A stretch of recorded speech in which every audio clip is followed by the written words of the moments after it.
There was a period in my life where people didn't know me by name.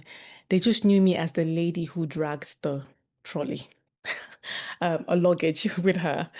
As a freelance sign language interpreter, people like when your name, you would have a sign name so that it's not a case of we're having to finger spell your name all the time. So you would my name's Nene and my sign name is Smiley. What people did not want to know my name. My name was the lady who dragged the the luggage with her. It was always a case of, are you going anywhere? Are you traveling? Like, what's going? Oh, what's the deal? And as a freelancer, I'm sure you know, like those in between moments, like especially when you have a booking in the morning, in the afternoon, you know, at that time in the early, I just had like average about two, three bookings, and I would plan out my schedule. Like, so I know the locations I'm going to, and then I will be looking for all the charity spots in the area. So in the early days of my interpreting freelance work, I used to do, it was quite people watching kind of like thing. I was one to, I didn't really like those downtime. Like we just, you sometimes you have like 2 hours in between. There's even a time where, because there's no point, because I would love to go back home and then come back. And it's the where you work out the time to go back home and come back, you might as well just have stayed where you were because the energy to even like do all that traveling and then coming back is like, why did you even bother?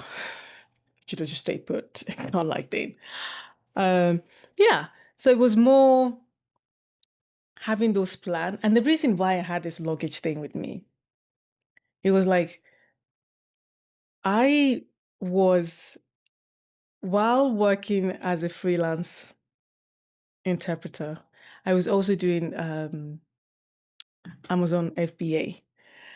It was a thing back then. Oh my goodness. When before all their rules and all these things now that is so complicated with the storage, after that big C thing that happened to the world, everything changed. But then at that time, it was so good and it just worked out for me that I will go into this booking. And in the beginning, it was like, oh, I was around that Christmassy holiday, I think when I started. So people always assumed I was going away. I was just coming back from somewhere. And it was so funny. A colleague of mine said like the clients mentioned that, oh yeah, they had me and they didn't know my name. So they just said, oh, they interpreted with the Lord, as a luggage. And it was just so funny. It was like, oh my goodness. Yeah, and then another occasion, somebody just said, "Oh yeah, you're drunk." Yeah, oh, it's me. Uh, Back then, I didn't really. Man, I'm not a picture person. I wish I took more pictures of like just me standing. I don't know, I just can't find it. But anyway, I would plan as I'm planning my location, what I'm going to do, prep that I need for that. I am also prepping for what the charity shop is, what kind of books they have, or even games. I would do games. So my luggage was getting bigger and bigger because we're having board games and board games are like, and they were so imagine getting sometimes there's some charity shops that you can get everything was like 50p the games were, or the books were like no more than a pound or something like, or even like three for a pound in some places. And so I would start off with little small bag and then went into this like a hand luggage thing and now like a full on luggage. Like I think my biggest at one time. Oh my goodness, that was so crazy. I think I carried like a 50 kg luggage one time because I really wanted to. When I know I'm going to places where I will get some great stuff, like it became a thing where I was like, attracting jobs in the locations that I want to hit and like stuff like that. And I had like my app and everything. I'm scanning all the books. So like, let's go. And then when it would tell you like what potential you can make from the book and all those things, I was just like, this is so, let's go. Like we're and this is me. Like this is heavy. And imagine if it's a job, if it's a home visit and you have to go upstairs, or if it's like whatever, and then you're having to say, "Oh yeah, please, can I just put my thing in this corner here? Yeah, I'm ready for you now." But this box, this is stayed here. Oh my goodness, it was just like, oh, it always had like a eye raising situation when people see it because I had like this luggage that I'm always clambering everywhere, and so I would go into the charity shop, and you get to know the people like who they are and like and converse and we would I would scan and would like just I became so good at like because I had like a crunch time. We need to be like focused. I knew which kind of like books were like hot cake and I would like we're flying off the shelf and like all those things. Cause it was so much fun time then. And then I would just like go in, scan, scan, scan, scan, scan. I'll come back home and then we'll clean it. And my thing was like, my husband's like, well, like, no. I got like proper like oil thing that would clean out the book and shine the book. So and then every people like some people read and they put the marks and pencils or whatever, cleaning all those things out in between. And sometimes while I'm waiting in the waiting area, I I I have done like grabbed one of those books and just started erasing. Because I'm one of these people like I just can't just sit down and go and sit down in a cafe and just while away or read a book like that. Man, it wasn't me. I had to do something. And so, yeah, I would just go in from charity shop to charity shop. Like I'll hit it before I go into the assignment. When I'm leaving, if I still have time, I'll get into the next one, and then afterwards I'll hit again. And like always, it became like, okay, this is how many I want to get in a day. How many can I do? All these things. I'm going from one location to another, and I was like just grabbing a thing. I started having relationship with the people. I was like, oh yeah, do you want to come back to a store? Course, like let's go because books or charity shop were just filling up, they're just occupying space. It's not something that people that was flying off the shelf, and it wasn't something that was like a true money maker. And then going backstage and then having conversations like, oh yeah, you can come back. We came with a van and like grabbing stuff. It's one of those like it was really great fun time in those in back then to do that in between and it was so profitable. It got to the point where wow, we're making some really good skin. Imagine buying a book for like 50p and then it's selling for we used to have like a minimum at least 20 pounds because by the time it sells and then you do the storage fee and then there's the cost of delivery and all those things, you want to be making yeah, like at least like for us, I think we were aiming for like 15 pounds a book back then and what we're making and like so every time I just love the sound of like when you get the notification that a book is sold or this is how like yeah okay let's go buy some more books, let's go do this, let's go do some more. I tell you it's like that like drive like yes something's happening and you go and do this and like yeah that happened for so bad. The luggage was getting bigger and bigger, and the opportunity was we're now like when things were now rolling in, we're now being able to yeah go bigger, and then I'll go source all these things and we'll get the even my kids, everyone were there cleaning and they were doing packing and then selling. Got to a point where we now had the opportunity to go back door and here just take. So we're not. So it wasn't a case of now scan. It was like now just grab and go, just take it and go. So we had to like get people like got the couple of students in and like they helped us out with the books and it was really good. It was a very fun moment. I was really enjoying the adventure of doing this. I go and do my freelance thing and then go hunting, find strategy. Like I haven't touched this charity shop in. I started knowing about like all these different charity shops and like what they were raising money for, what they were like the courses they were like doing and the different foundation and how it works and how the um gift aid works and all those things and the whole structure. And then because you're in a charity shop, you get the books and then you see other things as well. I used to like hit, there's some charity shops like you would just get like really nice vintage outfits for like £1. Back then, I used to like change things up because I'm like going in and getting all these great deals.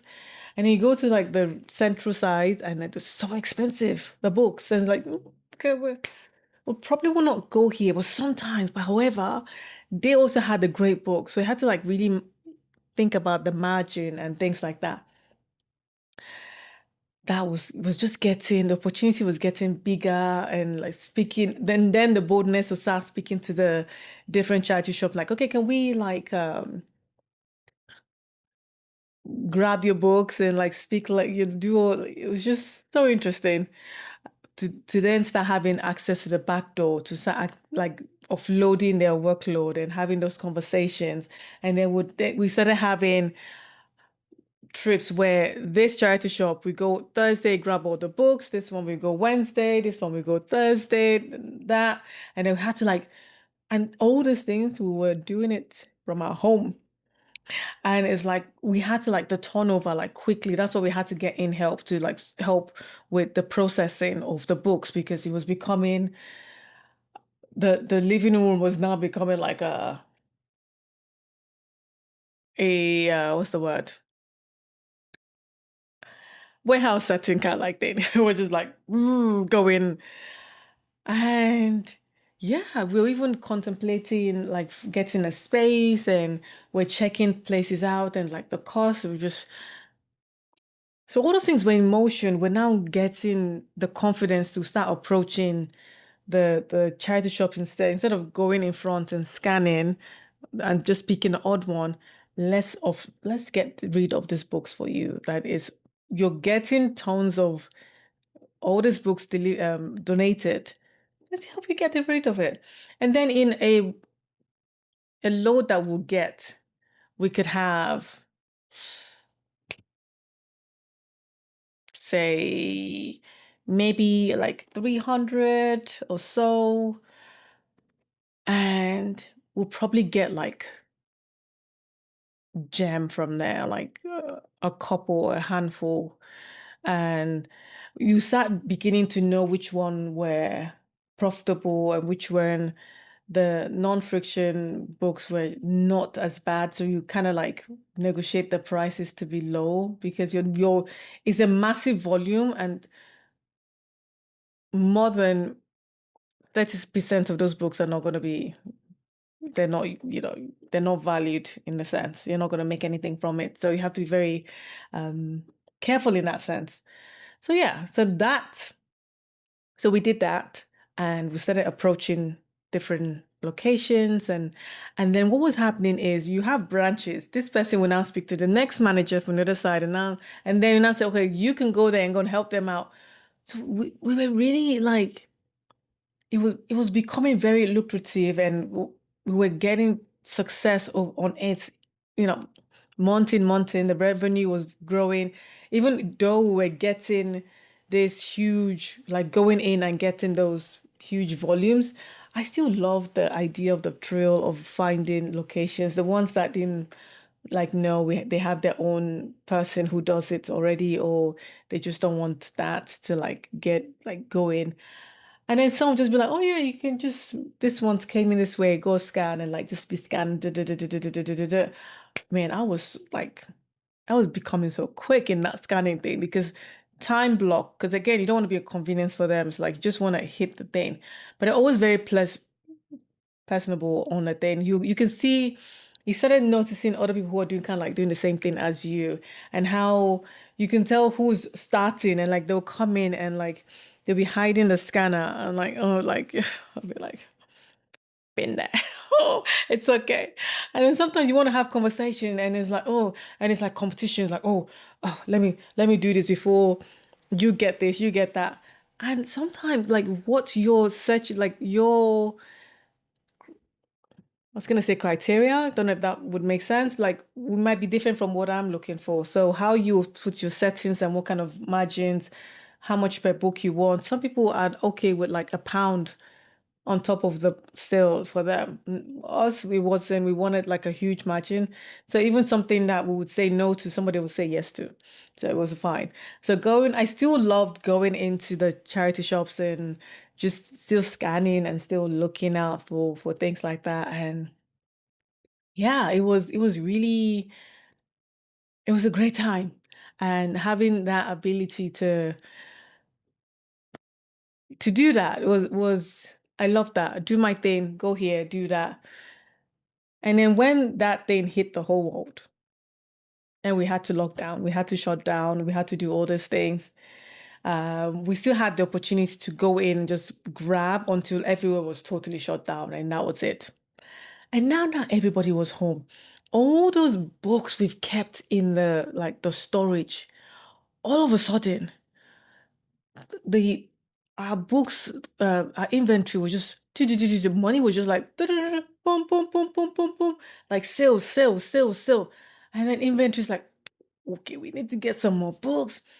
And then we found a way to like still get book in that season.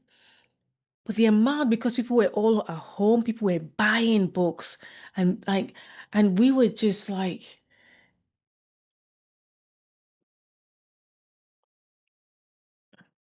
during that period, we did six figure, like, no, excuse me. See, this is where my math is not massive. Not six figure, five figure. Yeah. So one, zero, two, three, four. Yeah, five in the month. Like high end, like, and it was just shocking, like from book sales. And then we got excited. And then because there was no more inventory coming in, and Amazon had to like do their storage, they were now keeping more stuff and things weren't shifting in a sense, or I don't even know what the thing was. All of a sudden, they changed the rules that anything that you keep for up to 6 months and then afterwards, you would have to, what's the word? You would have to like, it became like a triple the money that by the end of it, when you look at it, what we're making it didn't make sense. Um, and also kind of like the way we were doing the books was like we knew it would eventually sell because it was like some of the books were rare, or they were like, but once it's sold it will sell for like proper, you know um but it meant that it would have to be kept in the inventory, and the app would help you, like, imagine if the book was going to be in storage for about 6 months or whatever. It would do all those numbers and all those things for us. I mean, it was fine until they changed the rules and they changed the parameters of how things were, and it became a losing battle that were losing out because of the storage fee, not because of like, if it was just kind of like in and out. But the thing with books, you can't really say, okay, this is when it's going to sell like that. And the strategy we're using wasn't really working, and we had so much inventory. Oh my goodness, it was like we even got to the point where we had to just say, you know what, Amazon, take the books, take it, because you bring it out to us. Like there's no point, because we didn't have to pay for it to come to us. So technically we said, you know what, take it and destroy it. Obviously I don't think they destroyed anything. I'm sure they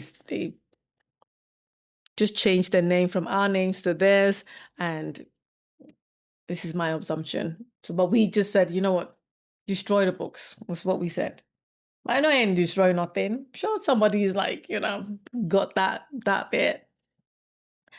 And in hindsight, would have found a way to like kept it going or change it up because we got to the point where at that point, just before the shutdown, I was things, we're looking for locations where we would now move because now we had like two people, one person that was like technically full time with us, like doing this in every single day, and someone that will come in like a couple of times a week.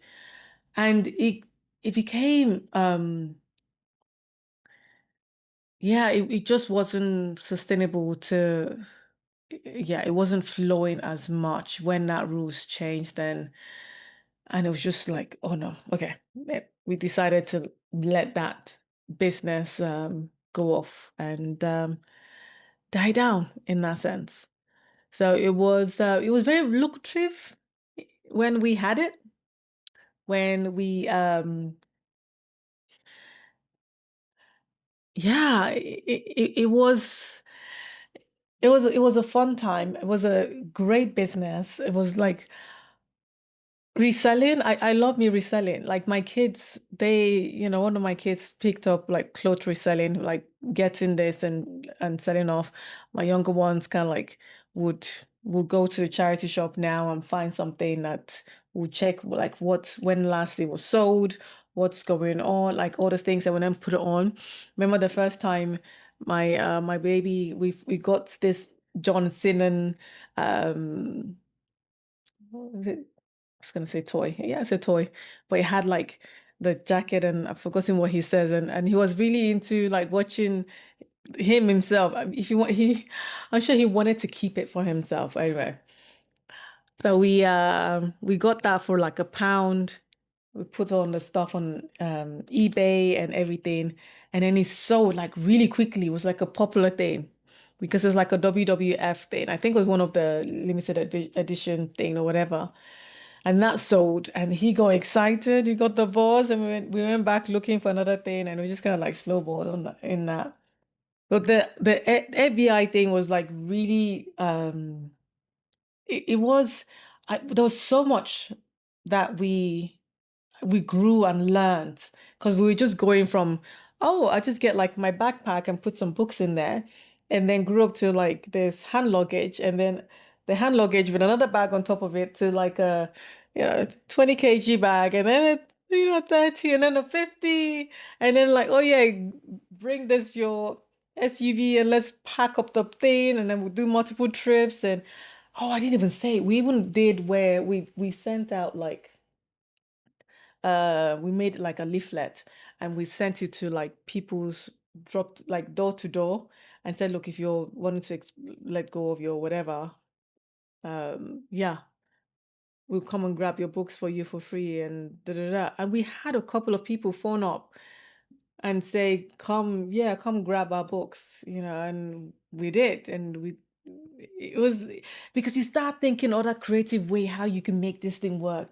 So we had that then going, had this here and had this here. You speak to other people as well who are doing the same thing. And so all those kind of like, so yeah, it was a very interesting and profitable, yeah, and it was like a proper business and everything. And yeah, so that's one business that we did, and it kind of like just ended naturally and all those things. And oh, would I do it again? Probably not books. It's, even though the margin, I mean, if you just wanted like an extra coin here and there just to sustain what you're doing, yeah, because if you go and find there's some locations and some charity shops that everything is like 50p, or you can get like three books for £1, and those books you can sell for like £20, 15, even if you sell it for £9, you got it for like 50p and you're selling for that. And then when they take the fees, you've made like what, five or so. Still a huge like margin one was making, we were making at the time. I think that the most the we sold on a book, I think it was like 350. When we sold our book, my eyes just went, whoa, like what? Like, like yeah. Yeah, it was Imagine getting that for how much did we spend for it? Probably about £4, depending on how much they put the thing. And then the charity shop started getting clever, and I think they started getting clocking that, the prices and stuff. And noticed they started putting the stuff on eBay and stuff for themselves, or like they would mark it up that you when you check the price, it's like, this is what this one these people have clocked. Let's go to where they don't even know what's going on. What's the whatever? And then when you go out further, you find some really nice book. When you go to like Central Side, it's like they mark up the thing because of like where it is. I think because they had to pay more high rent on it. But we go further out and you get like some really, oh yeah. Oh, it was a fascinating thing. It's one of the things that I did in between my jobs and yeah, and then once that ended, I had another interesting way I whiled away my time before I started doing the business thing, my coaching stuff. But yeah, that was one of those things that it was so funny. For the longest time, it was like, oh, and then when it stopped, when we now came back, it's like people were now like, where's your luggage? Where's your bag? What's this? What's happening? Because it's always a case of like, just give me a minute, and then I'm ready for you. Let me just put this here, and I'm ready for you. Oh gosh, it was interesting. It'd be interesting to know if you had any like if when you're doing your freelancing thing as well, if you had any perks or any businesses or any things that you did in between your role or even your 9 to 5, if you had like what are those perks of things that you did in between? Because that was such a very interesting and um yeah time while interpreting freelancing and then doing that and then making it into this massive big business that I'll just imagine if that didn't happen and things just kept riding like where will we be now? We'll probably have some warehouse with all these books and all these contracts with all these places and charity shops and like stuff like this. Oh my goodness. Who knows, right? Who knows? And then I hear we do this every single day. Your voice matters. Use your time to use it. I'll see you tomorrow. Bye for now.